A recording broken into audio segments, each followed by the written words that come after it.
But the big thing that most influenced China was the monastery university of Nalanda, which was the Harvard, the Oxbridge, the NASA of its day.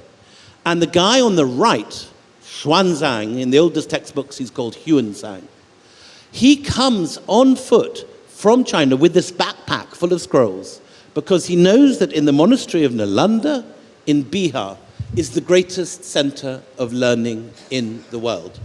And one of the things that you see when you look at Nalanda is the very first plan of a university quad. When you go to Oxford or Cambridge today, think of those lovely grassy squares with Gothic buildings on either side, there's a walkway, and then scholars' rooms. This is the same plan. You've got the square quad in the middle, you've got the walkway, and then scholars' rooms over two angles. And that passes through the Islamic world with the madrasa, which also had that plan, and arrives in Europe in the 12th century. First in Bologna, Spain, and Salerno, then in Oxford and Cambridge. So this idea of a university built in quadrangles or courts, with the scholars' rooms around the edge, this is an Indian idea. And this is the main thing that Xuanzang is coming to India for. This is the great 9-story library of Nalanda.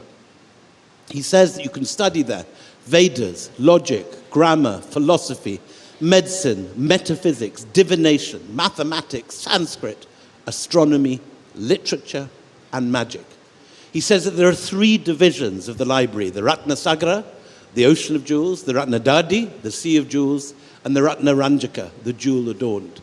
And Xuanzang gives this impression of this incredibly scholarly place. He says the students studied diligently without wasting a moment. There are 100 different lecture halls. The atmosphere of the monastery university was solemn and dignified.